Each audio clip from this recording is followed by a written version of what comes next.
Now that we've created our to-do list app and we've learned all about how we can persist data using databases and more specifically using MongoDB, a NoSQL database, then the next step is learning how we can actually deploy these apps which have a database associated with it out there onto the World Wide Web. Currently, in order to access our website, we go to localhost 3000. And that means that we're using our local computer as the server to serve up the information and data in our website.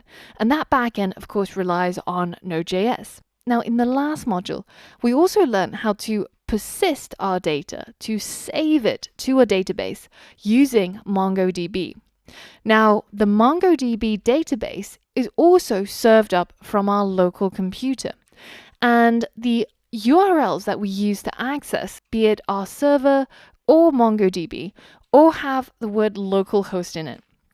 So if you take a look up here, when we've been accessing our app, we've been using the Hypertext Transfer Protocol. We've been going to a port 3000 on the localhost.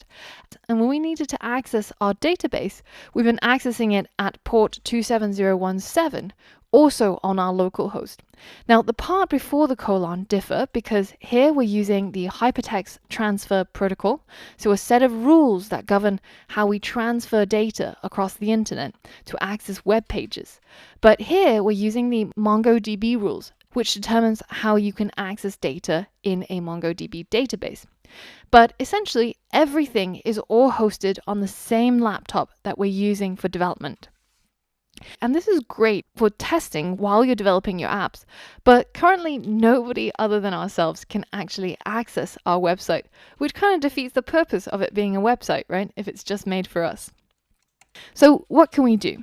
Well, we know from previous lessons that we can use a data server that's online 24/7 and attached to the internet backbone, which will be able to host our Node.js server and be able to deliver our website wherever it's requested across the internet. And we've been using Heroku to do this, which means that instead of using localhost 3000, we can use some sort of app name .herokuapp.com, and anybody, no matter where they live or how they're accessing the internet, they can all access this web page through this address on the World Wide Web. Now, that's all very well and good for an app that doesn't have a database, but our app does. In our case, our to-do list app actually needs to talk to the database to be able to create, read, update, and delete data from our database. And if it's trying to do that from Heroku servers to the Mongo database that's hosted locally on our computer, then that's not really going to work. So there's a few differences between a server and a workstation. For example, the server pretty much has to be online 24/7, so that anybody who requests data from it can access it no matter what hour of the day. Also, depending on what ISP or internet service provider you're going with, they have strict rules regarding whether if you can set up a server using your home internet plan. So what we have currently is a workstation, and we need to move our database to a server for it to be served up 24/7 and across the internet. What we need to do is we need to set up another server which is capable of hosting MongoDB databases. And the service that we're going to use is MongoDB's own cloud service, which is called Atlas. And this is going to allow us to have a web-based address.